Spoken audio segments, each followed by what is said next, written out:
थी। और एक बात और भी कही थी, जैसे संसार में लोग, आप लोग नहीं मतलब आपसे अतिरिक्त लोग संसार में रह गए, आ नहीं पाए, वो कहा होगा जजमान शर्मा जी जरूर, जैसे आपने जो निवेदन किया, बहुतों ने निवेदन किया होगा कि हम कथा का आयोजन करने जा रहे हैं, आप भी चलो, आश्रम में रहेंगे, माँ भगवती गंगा जी के तट पर कथा का श्रवण करेंगे 7 दिन। तो बहुतों ने निवेदन किया होगा, तो जिन पर भगवान की कृपा थी वो तो आ गए, और जिन पर कृपा नहीं थी उन्होंने कहा होगा इनसे, अरे शर्मा जी बहुत दिन बाद तो लॉकडाउन खुला है, कुछ काम धंधा भी तो देख लें। समय नहीं है, फुर्सत नहीं है। तो अब ज्यादातर समय मेरा मेरठ में बीतता है, पास में है मेरठ, आप उनसे लगा हुआ। तो वहाँ कोई एक संत वो कभी प्रवचन कर रहे थे, तो किसी ने कहा उनसे कि स्वामी जी मन तो होता है सत्संग में आए, भगवान की भक्ति करें, लेकिन वक्त नहीं मिलता, वक्त कम है। उन्होंने अपनी सदुपरी भाषा में कहा, वक्त कम नहीं तो कम वक्त है। तो भगवान ने ऐसे लोगों के लिए कहा कि जो कहते हैं कि समय कम है, समय नहीं मिलता हमें भक्ति करने के लिए, भगवान ने कहा ये 1 महीना मैंने अलग से निकाला है, 3 साल में एक बार आएगा,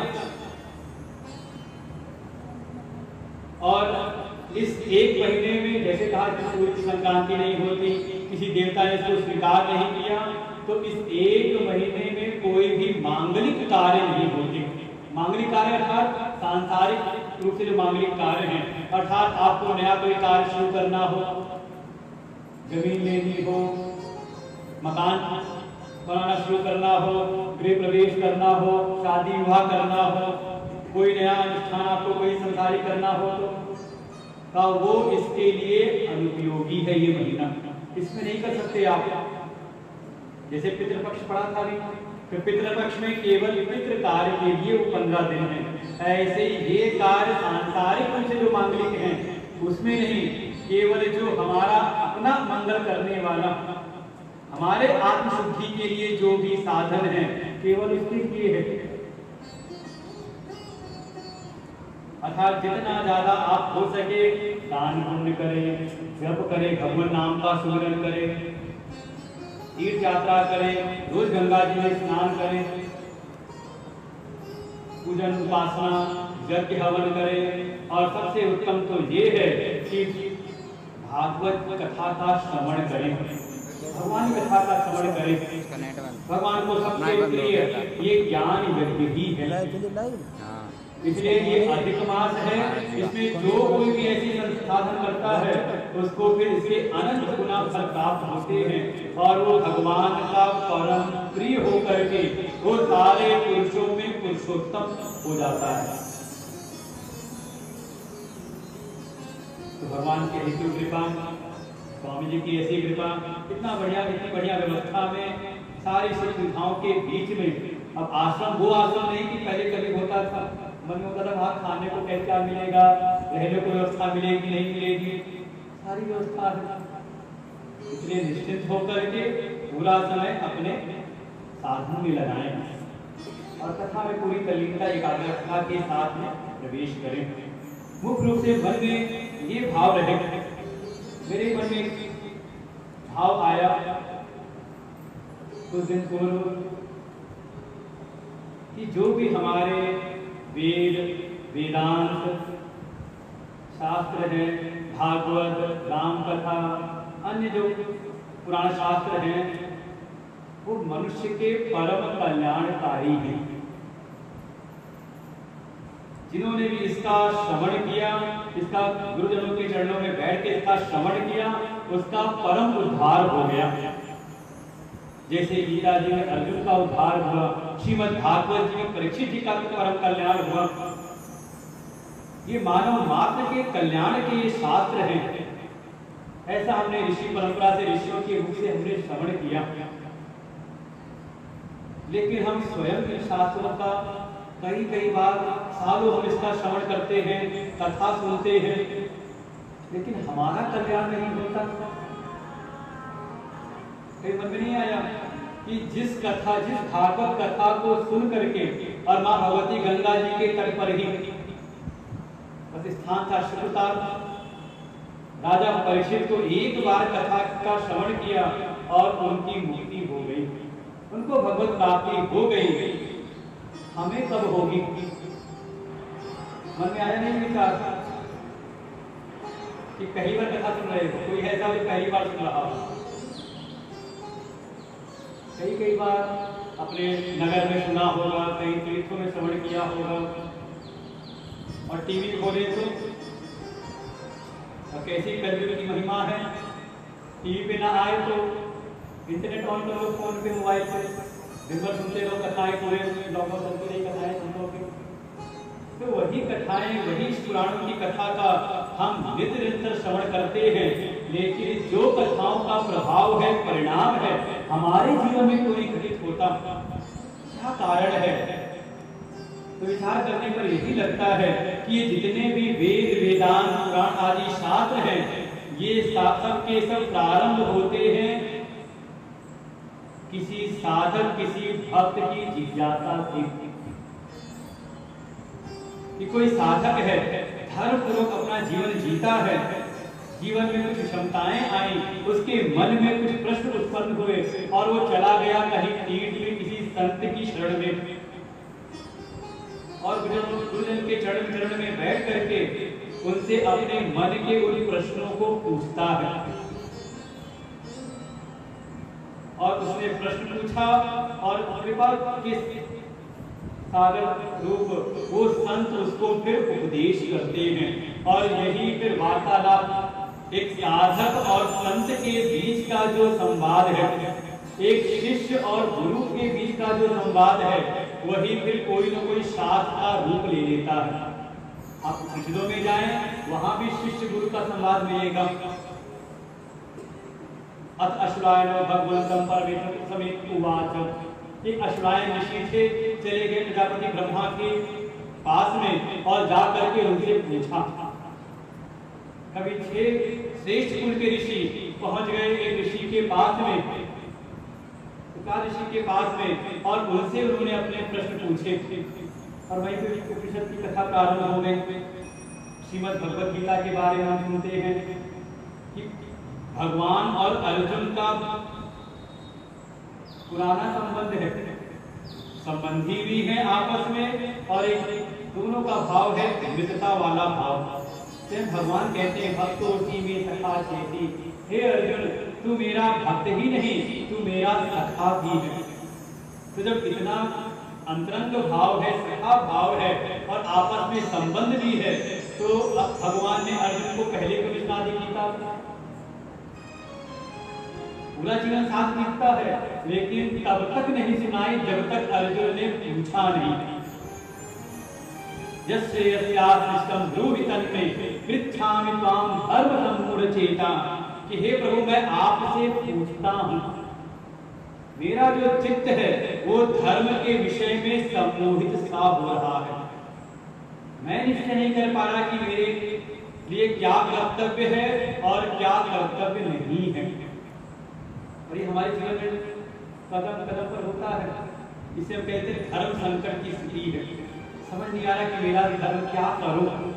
और ऐसी स्थिति में भगवान से उन्होंने प्रश्न पूछा, और भगवान फिर उनको उपदेश करते हैं श्रीमद् भगवत गीता का।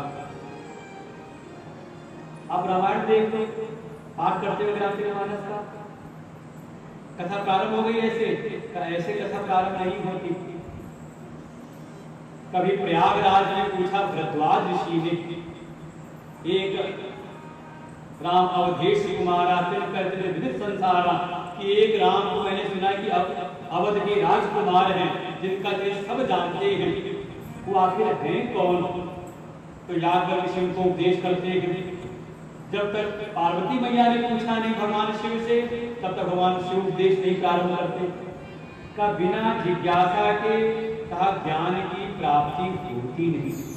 और यही श्रीमद् भागवत जी में भी यहाँ के जो श्रोता हैं राजा परीक्षित, उनको जब प्राप्ति होती है महामुनि सुखदेव जी की, तो वो अपने हृदय के प्रश्न पूछते हैं। अतः पृच्छामि संसिद्धिं, हे योगियों के परम गुरु, हे महामनुष्य सुखदेव जी, मैं आपसे पूछता हूँ, मैं जानना चाहता हूँ कि मनुष्य मात्र का कौन सा मनुष्य का जो सर्वथा म्रियमाण है, पुरुषस्य किम कार्यं म्रियमाण सर्वथा, जो पुरुष जो मनुष्य सर्वथा म्रियमाण है, जिसको एक दिन मरना ही है। कोई ऐसा तो नहीं यहाँ पर जो इससे अछूता हो, मरने वाला ना हो। कोई हो, हम भी दर्शन करके पुण्य लाभ लें। कोई है तो नहीं? मतलब सब जाने वाले हो, बस जाने वाले तो है लेकिन भूल से जाते हैं। इस संसार की चकाचौंध, इस माया में ऐसा गिरते हैं, माया की चकाचौंध में, कि यही होश नहीं रहता कि एक दिन जाना भी है। राजा परीक्षित को ये जब बोध हुआ, एक ऋषि पुत्र के शाप से उनके मन में यही आता है कि मरना तो था मुझको, मेरी भी आयु निश्चित थी, लेकिन संसार की चकाचौंध में मैं भूला हुआ था। ये तो ऋषि पुत्र का शाप नहीं बल्कि वरदान हुआ कि मुझको पता चल गया कि अब 7 ही दिन है मेरे पास में। और पहुंच गए महामुनि सुखदेव जी की शरण में, और जाकर के उनसे पूछते हैं कि उसका क्या कर्तव्य है। जो सर्वथा म्रियमाण है, एक दिन जो मरने वाला ही है, उसका क्या कर्तव्य है, उसको क्या करना चाहिए। और ऐसा प्रश्न पूछा और उपदेश प्रारंभ हुआ, वही श्रीमद् भागवत शास्त्र में प्राप्त होता है। तो वास्तव में जो मेरे मन की जिज्ञासा, मैंने कहा कि मेरे मन में भाव आया कि ये जो भी वेद पुराण आदि शास्त्र हैं, जो मनुष्य मात्र के कल्याण करने वाले हैं, हमारा कल्याण करने वाले क्यों नहीं होते? क्योंकि अभी शायद हमारे भीतर वो जिज्ञासा उत्पन्न नहीं हुई। पहले शास्त्र की जो जिज्ञासा है उससे अपना तादात्म्य करें, अपने मन को जोड़ें कि हाँ, वास्तव में मन में तो मेरी भी यही जिज्ञासा है। जाना चाहते कि जानना चाहते हैं कि हमारा कल्याण कैसे हो, मृत्यु से बचने का उपाय है। हाँ, ये जानना चाहते हैं। यहाँ भले गर्दन हिला लो, लेकिन घर जाके सारा जीवन इसी शरीर के पालन पोषण में निकलता है। इसी शरीर को सदाने संवारने में इसी के कहते बस यही खाए पिए यही काम आएगा। किसकी चिंता है? हर शरीर की। थोड़ा हमारा मन भी, हमारे भीतर भी जिज्ञासा उत्पन्न हो, और जिज्ञासा के साथ में जब हम भागवत क्षण में रहते हैं, जब जो भागवत जी का जो प्रश्न है, जब वो प्रश्न मेरा अपना हो जाए, आप यही इसी कथा को सुन करके, एक कथा सुन करके आपका भी परम कल्याण हो जाएगा भागवत जी की कृपा से। सदा सेव्या श्रीमद् भागवतीं कथा यस्याः श्रवण मात्रेण हरिश्चित्तम समाश्रयेत्। साक्षात भगवान श्री हरि की प्राप्ति अपने हृदय के अंतर्गत हो जाती है। भगवान श्री हरि हृदय को अपना निवास बना लेते हैं। बस ये है कि पूरे भाव के साथ जब कथा में बैठेंगे तब। इसलिए अभी तो आज पहला सत्र है, तो अभी कथा में प्रवेश नहीं कर रहे। अभी तो आपको समझा रहे हैं कि कैसे कथा सुननी है। बिल्कुल एकाग्रता के साथ में जब बैठ जाएं तो फिर दाएं बाएं याद ना आए। आप समझें?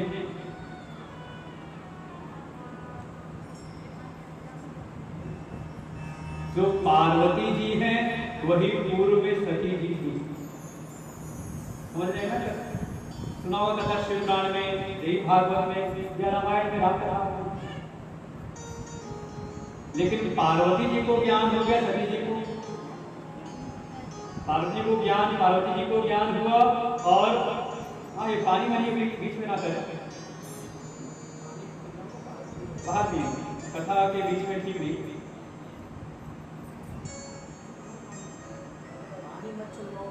थोड़ा तप करें ना, थोड़ा क्षुधा पिपासा पर संयम में कहा गया। कथा भी जब आएगा इसका विधि विधान आएगा उसमें इतना तक संयम के साथ में हर हमारी सारी इंद्रियां संयमित रहेगी। नेत्र कहते हैं श्रोता के नेत्र वक्ता से लगे रहने चाहिए। हमें तो लगे कि आप कथा में रस ले रहे हो तब तो कथा अच्छे से सुनाए, और कोई रस ना हो तो फिर इशारा करने भैया तुम शुरू हो जाओ, या आपकी भक्ति आ रही हो, नजर झुक रही हो, कहीं भैया कुछ, और आपका अगर मन मुझसे लगा हुआ है और मन लगा है तो नेत्र मुझसे लगे रहेंगे, और मन अगर नहीं लग रहा तो स्थिति होती है फिर सती जी के जैसे। कथा तो सुना रहे हैं भगवान शिव, बोले बाबा कथा तो सुना रहे हैं, लेकिन मन कथा में नहीं तो उनको दिखाई देता है देखो विमान जा रहे हैं।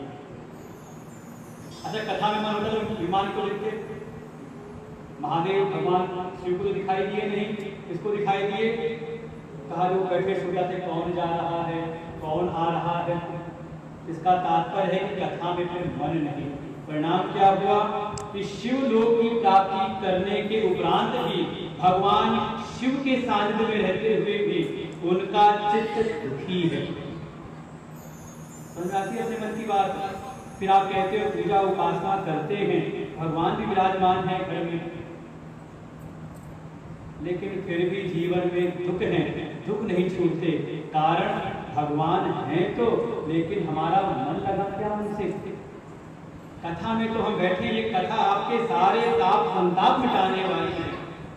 तापत्रय उन्मूलनम, तीनों प्रकार के अधिभौतिक अधिदैविक आध्यात्मिक तीनों प्रकार के तापों को साक्षात मिटाने वाली कथा है ये। लेकिन मिटेगी कब? कहा जब आपका मन पूरी तरह से लगेगा कथा में।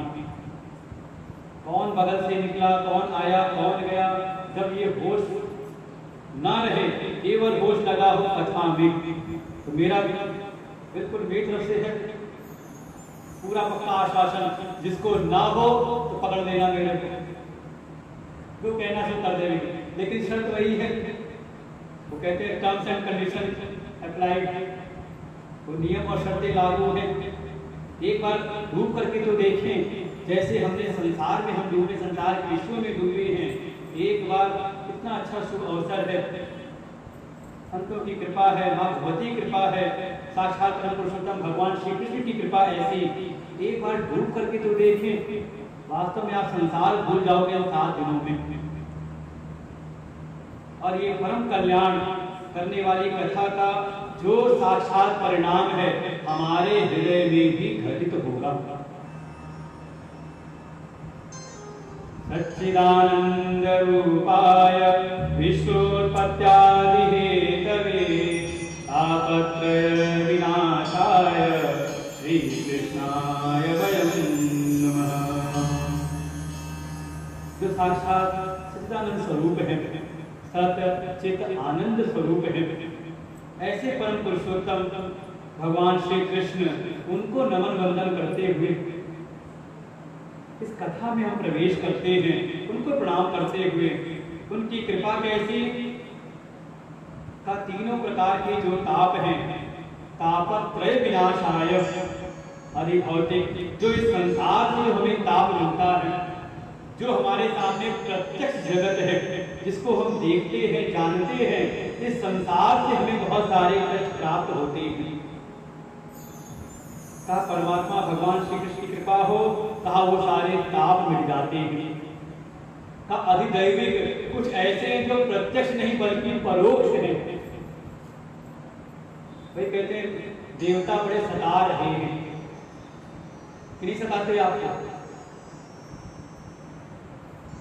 पक्की बात है, यहाँ आपको बढ़िया बढ़िया आपको विद्वान आचार्य मिल रहे हैं, तो कभी 7 दिन में एक बार तो आपके मन में आएगा, किसी आचार्य के पास जाओगे, भैया कुछ जन्मपत्री देखना जानते हो?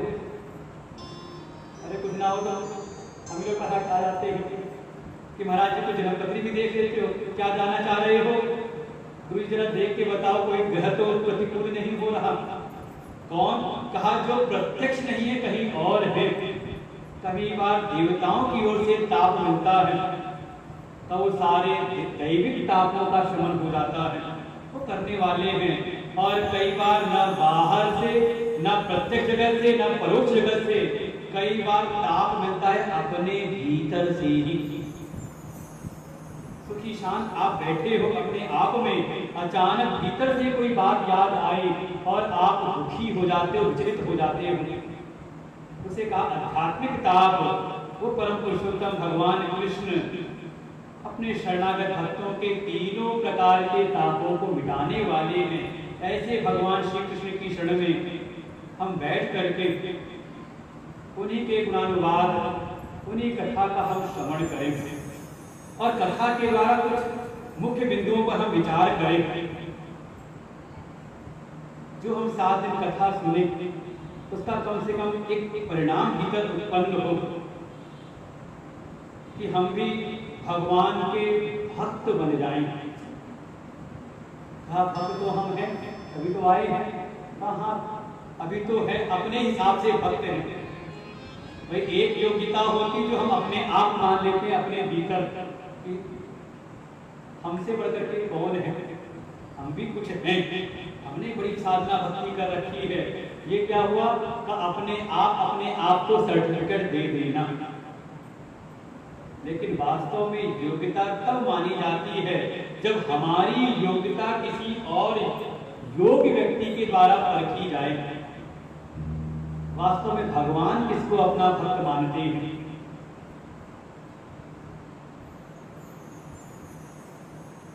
हमारा संपर्क, हम जानते हैं भगवान को, हम मानते हैं भगवान को, देखते हुए जानने की इच्छा हुई कि भगवान किसको अपना मानते हैं। कभी श्रीमद् भगवद गीता का 12वां अध्याय अध्ययन करें, नाम ही है भक्ति योग, उसमें भगवान लगभग 7-8 बार कहते हैं जो मेरे भक्त का समेत प्रिय है, ऐसा जो कोई भक्त है मुझको परम प्रिय है। तो संसार में तो सब भगवान की भक्ति करने को कहा ना, अच्छे और बेहतर तो बहुत है, लेकिन उत्तम कौन है? वास्तव में हम भी भगवान की दृष्टि में, भगवान के हिसाब से जैसा वो चाहते हैं वैसे हम भक्त बन जाएं। ये परिणाम हमारे जीवन में कथा से उत्पन्न हो। हमारी मर्जी नहीं, वास्तव में मर्जी चले हमारे स्वामी, हमारे भगवान की। उसके लिए का कथा का परिणाम पहले हृदय के भीतर आस्तिक बुद्धि उत्पन्न हो। ये कथा के मूल बिंदु, ये परिणाम है। अगर ये सब परिणाम उत्पन्न ना हो तो कथा का फिर कहते हैं कि सर्वोत्तम परिणाम नहीं हुआ। एक बार ये पक्का निश्चय हो कि हाँ भगवान आपको 2 घंटे सुननी हो, 4 घंटे सुननी हो, 6 घंटे सुननी हो, बिना संगीत के ही बस कीर्तन करा देते हैं। अभी मार्च में यहाँ कथा 1 से 7 मार्च हुई थी ब्रजघाट में एक धर्मशाला में, वहाँ कथा की माँ भगवती की ऐसी कृपा हुई हम पर कि धर्मशाला से उठा के अध्यात्मशाला में बैठा दिया तो स्वामी जी की शरण में। तो बिना संगीत के ही इसलिए थोड़ी कठिन हो सकती है, लेकिन कहते हैं कई बार कड़वी दवा ही, आपको काढ़ा पिया होगा कोरोना में, पिया कि नहीं पिया? पिया नहीं जाता, लेकिन क्या है, अगर स्वास्थ्य लाभ प्राप्त करना है, अगर इस महामारी से बचना है तो वो कड़वा काढ़ा भी फिर नाक दबा करके पीना पड़ता है, लाभकारी वही है। ऐसे ही कहा ज्ञान भी, कहा जो कड़वी दवा है, कठिन वाला भी, आसान तो हम हर जगह सुन लेते हैं, थोड़ा जो वास्तविक जो यथार्थ ज्ञान है थोड़ा उसको हम श्रवण करें, और वो तभी होगा जब बिल्कुल एकाग्र करके रहोगे तो हम भक्त बने। भक्त का पहला लक्षण है कि भीतर हृदय में आस्तिक बुद्धि उत्पन्न हो जाए, भगवान की सत्ता पर दृढ़ विश्वास। अभी विश्वास तो है लेकिन हल्का फुल्का है, कभी होता है कभी नहीं रहता। वो रोज में पाठ करते हैं, तुम रक्षक काबू को डरना, पाठ करते नहीं करते? कहाँ का है ये? सुना नहीं कभी? चलो बढ़िया। हनुमान चालीसा में तो डर तो नहीं लगता? हो गए नहीं डर कि हनुमान जी रक्षा करने वाले तत्पर हैं हर समय, का नहीं लगता तो है, समय समय पर कभी न कभी तो आता ही है। कारण है अभी भगवान पर दृढ़ विश्वास नहीं, अस्तित्व उपलब्धव्य है, वो परमात्मा की सत्ता है, सर्वव्यापक रूप में सब जगह है, सर्वत्र है, सर्वकाल है, हर समय हर जगह है। उनकी सत्ता का बोध बने हो जाए हमारे हृदय में, का आपके जीवन के सारे शोक भय मिट जाएंगे। कैसे होगा? कहा दूसरा परिणाम, ईश्वर के स्वरूप का बोध। वास्तव में ईश्वर है कौन? ईश्वर है क्या? संसार में आप जिसके पास जाओ तो ईश्वर के बारे में कुछ बता देगा, दो चार बातें, और कह भी देगा ऐसे किसी ईश्वर को हम नहीं मानते। हाँ, एक कोई भगत गया, भगत क्या था?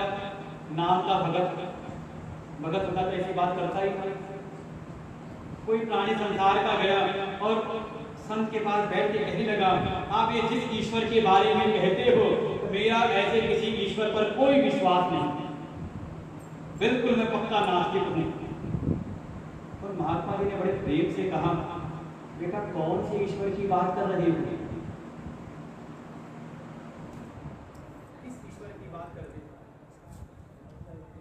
श्री कृष्ण गोविंद हरे मुरारी,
भगवान की एक एक क्षण कीमती है, व्यर्थ न जाने दे। जो समय मिले भगवान नाम संकीर्तन, बस मन में चलता है भगवान का नाम लेते लेते भगवान पार लगा देंगे। तो हम चिंतन कर रहे थे, विचार कर रहे थे कि कथा का परिणाम क्या उत्पन्न हो। तो पहला कहा आस्तिक बुद्धि, भगवान की सत्ता पर दृढ़ विश्वास कि वो सब जगह है, सर्व काल हर समय है। कैसे जाने का उनको जानना पड़ता है भगवान का स्वरूप क्या है। अगर हमने उनको केवल विग्रह में जान लिया जिनकी हम पूजा उपासना करते हैं तो मन में डर लगेगा मंदिर के बाहर ये भाव रहे कि जिनकी हमने पूजा उपासना की है ये केवल मंदिर में नहीं, मंदिर में तो है, उनका प्रकट रूप है, जिनके हम दर्शन कर सकते हैं, जिनकी हम सेवा कर सकते हैं। लेकिन यही परमात्मा ईश्वर कौन है, क्या है, थोड़ा हम उसको जाने। जो दुनिया में सुन रखा है बस वो तो सब जानते हैं। अच्छा कोई दूसरे धर्म का हो, वो हमारे मंदिर में है, कितना तो वो भी जानता है और इतना ही हम भी जानते रहे तो वास्तव में भगवान का स्वरूप क्या, इसका बोध हो जाए। फिर तीसरी बात, भक्त और भगवान का संबंध क्या है, जीव और ईश्वर का संबंध क्या है। क्या संबंध है जीव और ईश्वर का, कैसा संबंध है? अच्छा अनित्य संबंध है, अनित्य संबंध है, कैसा संबंध है जीव और ईश्वर का? भगवान गीता जी में कह देते 15वें अध्याय पुरुषोत्तम योग में ममई वांशो जीव लोके जीव भूत सनातन, ये जो जीव है ये मेरा ही अंश है।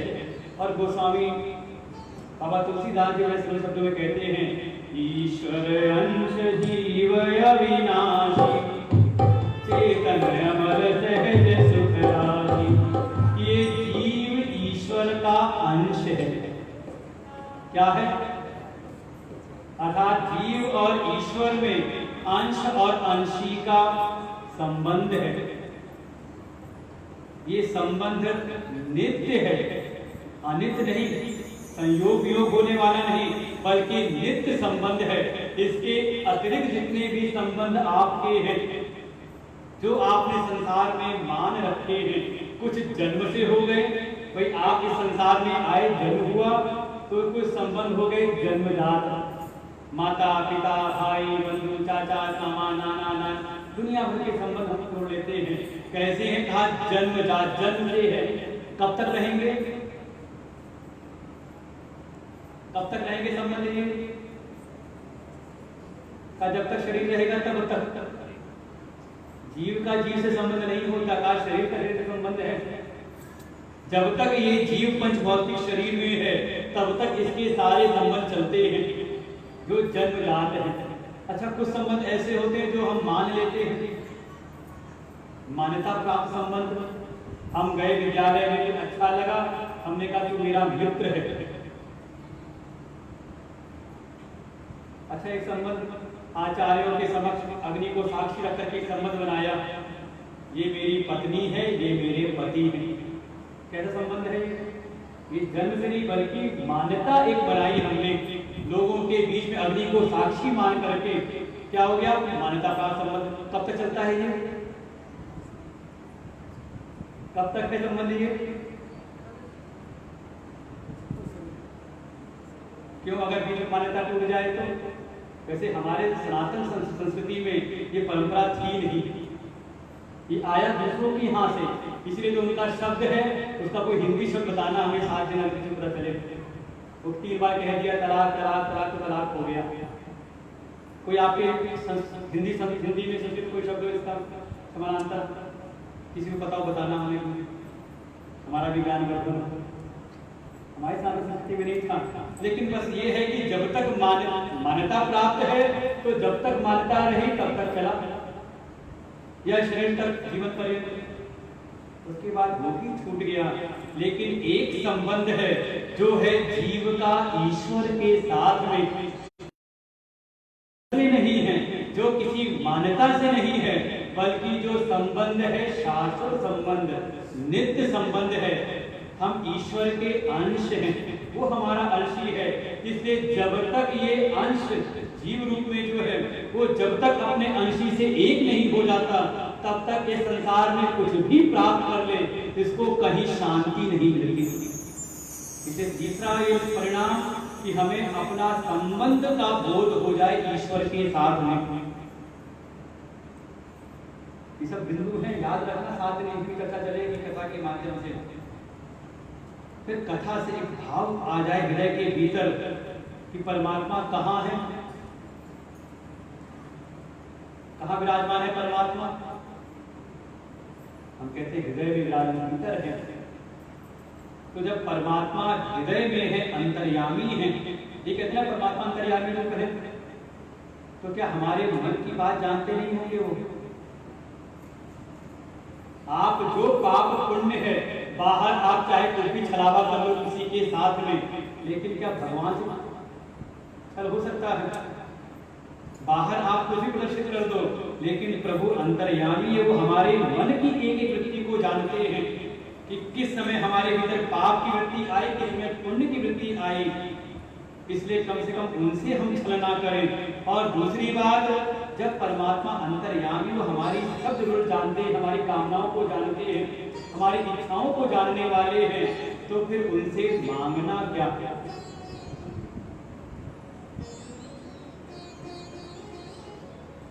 दिन रात हम उनसे मांगते रहते हैं, क्या भगवान को पता नहीं हमारी क्या जरूरत है, क्या हमारी इच्छाएं हैं? इस भाव के साथ में कि प्रभु तो अंतर्यामी मेरे मन की हर बात जानते हैं, उनसे फिर कुछ मांगना नहीं, थोड़ी आ जाए निष्कामता, जीवन में परिणाम उतर जाए तो वास्तव में कथा सार्थक है। और सबसे बड़ी बात कि हमारे पास जो कुछ भी है वो मेरा नहीं, किसका है? बस कह देते हैं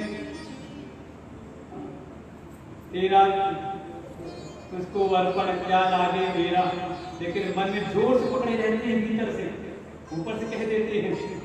का ये भाव भीतर उतर जाए कि जो कुछ भी है सब संपत्ति रघुपति के आगे, कि सब संपत्ति जो भी है वो प्रभु की है। हम क्या हैं? का हम उसके कहने प्रबंधक हैं, केवल व्यवस्थापक हैं। जैसे हम लोग रहते हैं अपने आश्रम में, गुरु जी ने सेवा दी, बढ़िया व्यवस्था, लगता है कि कोई नया आदमी व्यक्ति आता है तो लगता है ये महाराज जी का ही आश्रम है, बड़ी सारी प्रशंसा करता है, लेकिन मन में बैठा रहता है साथ साथ हृदय के भीतर आश्रम गुरु जी का है, गुरु जी की सेवा है, जो हम करें गुरु जी के लिए कर रहे हैं। ऐसे संसार में ये सब संपत्ति जो कुछ भी है ये सब प्रभु की है, प्रभु के लिए है, प्रभु ही इसके स्वामी हैं। बस उनकी कृपा है कि ये सेवा उन्होंने मुझको दे रखी है, इसलिए सेवा में भी कोई त्रुटि ना हो, लापरवाही ना हो, अच्छी प्रकार से उनकी सेवा हमसे बनी रहे, ये भाव हमारे भीतर उत्पन्न हो जाए। पहला कहा आस्तिक बुद्धि हो, भगवान की सत्ता पर दृढ़ विश्वास, वही एक सत्तावान है, उनकी सत्ता से सब सत्तावान हो रहे हैं। दूसरा उनके स्वरूप को हम जाने, उनका वास्तविक स्वरूप क्या है। तीसरा, मेरा भगवान से क्या संबंध है। चौथा, भगवान अगर अंतर्यामी हैं तो उनसे क्या छुपा है, फिर उनसे क्या मांगना। चाहे न चाहे कबहु कछु तुम सहज स्नेह, एक सहज प्रेम भगवान के साथ उत्पन्न हो जाए, किसी कामना के कारण नहीं, भगवान से सहज स्नेह हो और बिल्कुल पक्का एक बात भीतर हो जाए कि जो कुछ भी है सब प्रभु का है, मेरा कुछ भी नहीं संसार में, अगर कुछ है तो प्रभु मेरे हैं। ये भाव के साथ अगर ये कथा विश्राम ले तो वास्तव में कथा सार्थक है। और मेरी तो इच्छा यही है कि 7 दिन में इन्हीं भावों को अपने भीतर बैठा है। बाकी समय बिल्कुल निश्चित रहेगा।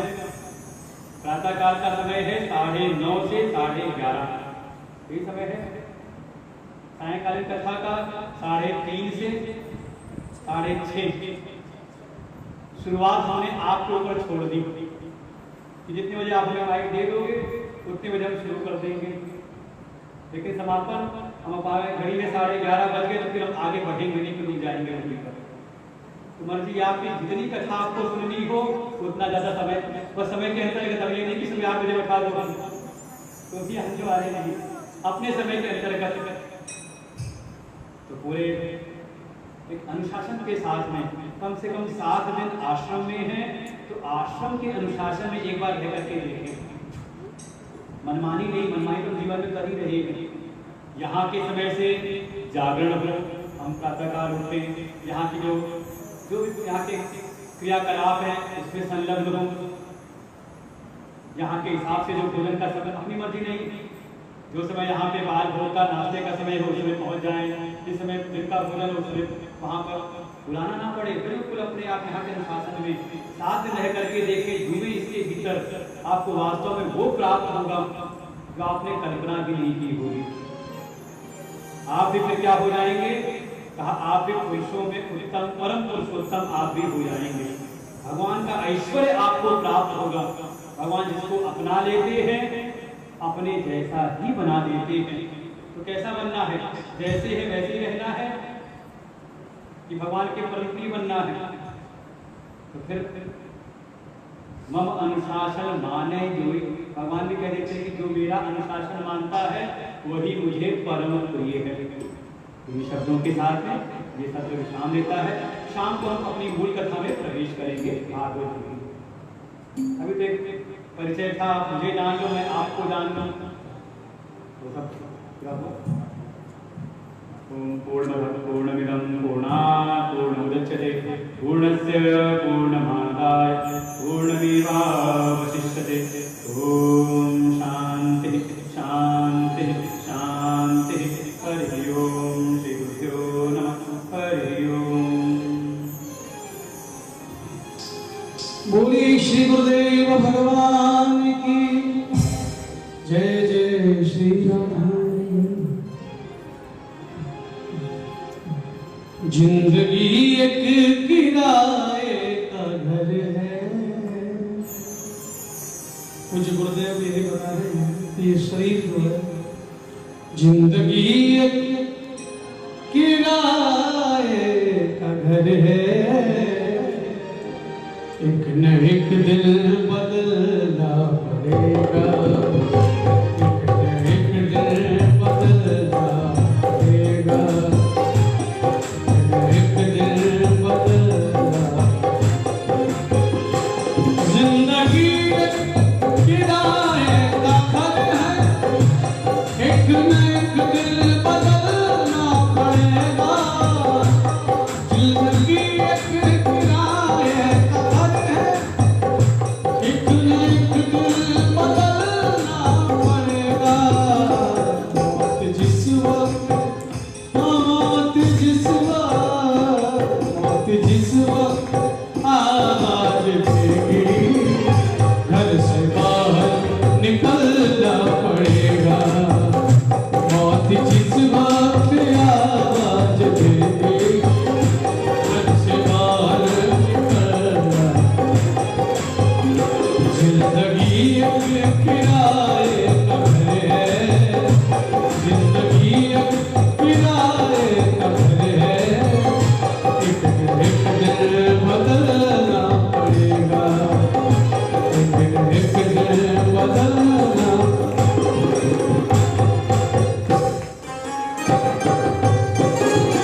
ये जवानी है तो दिल का सपना, ढूंढ ले कोई महबूब अपना।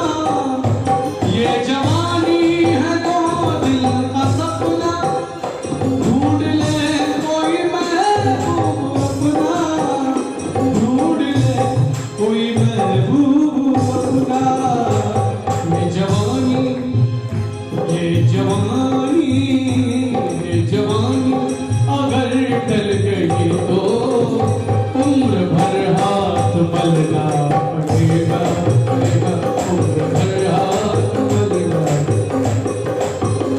जिंदगी एक किराए का घर है, जिंदगी एक किराए का घर है। एक न एक दिन बदलना पड़ेगा, एक न एक दिन बदलना पड़ेगा। ताली से आपके सामने भाव बता देना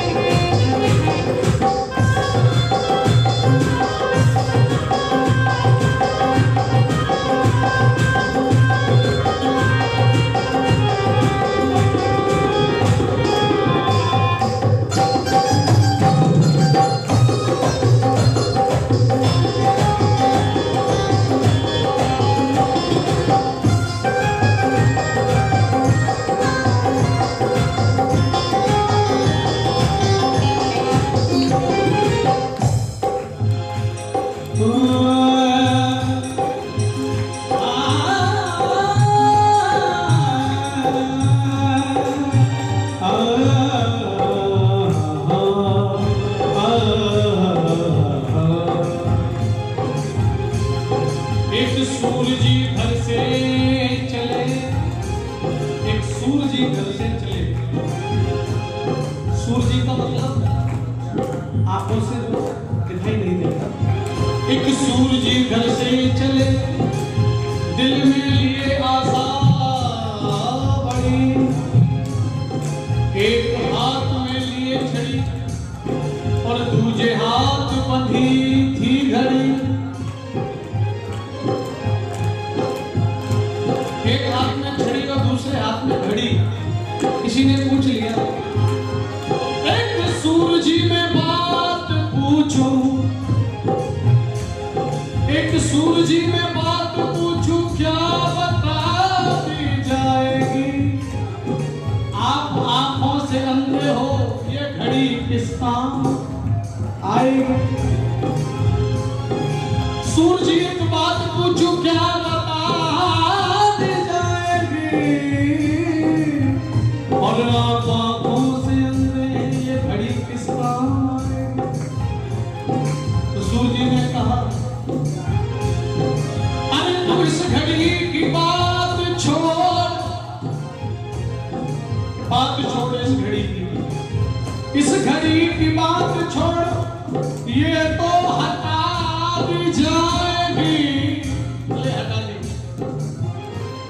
इस घड़ी की बात छोड़, ये तो हटा दी जाएगी, पर उस घड़ी को याद कर वो कैसे टाली जाए। उस घड़ी को याद कर वो कैसे टाली जाए, उस घड़ी को याद कर वो कैसे टाली जाए, उस घड़ी को याद कर वो कैसे टाली जाएगी। कौन सी घड़ी? मौत जिस वक्त, मौत जिस वक्त आवाज देगी, मौत जिस वक्त आवाज देगी, हर से बाहर निकलना पड़ेगा, पड़ेगा हर से बाहर निकलना। जिंदगी तो किराए का घर है, जिंदगी तो किराए का घर है। एक नया बदलना पड़ेगा, पड़ेगा एक नया बदलना।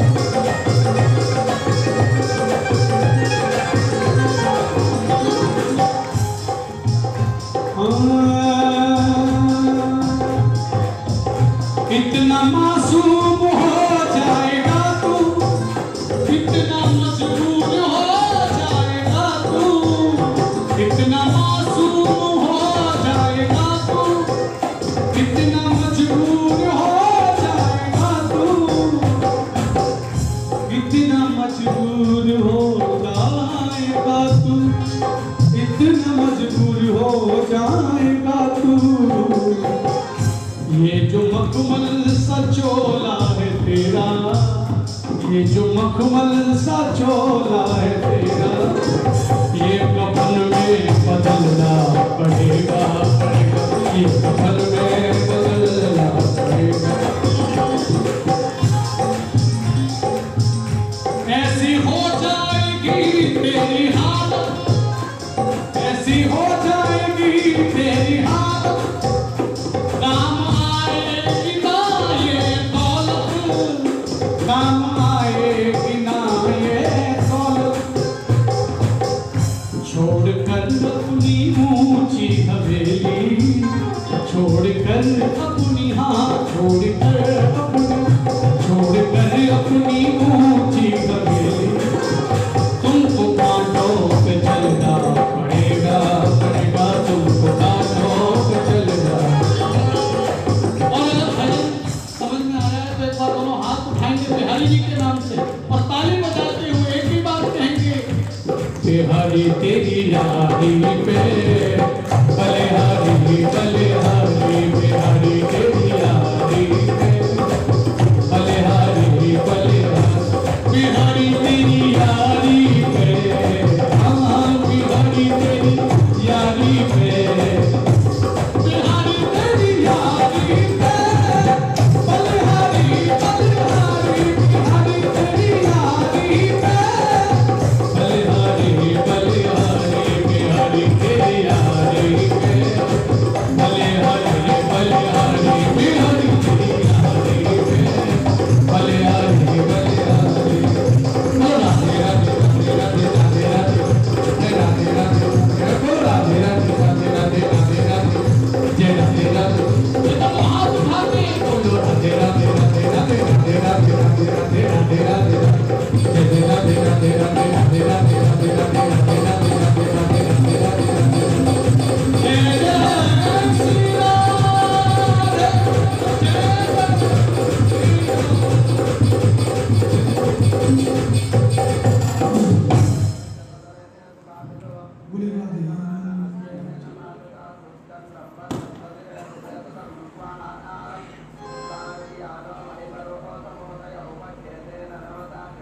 कथा का निर्धारित समय है।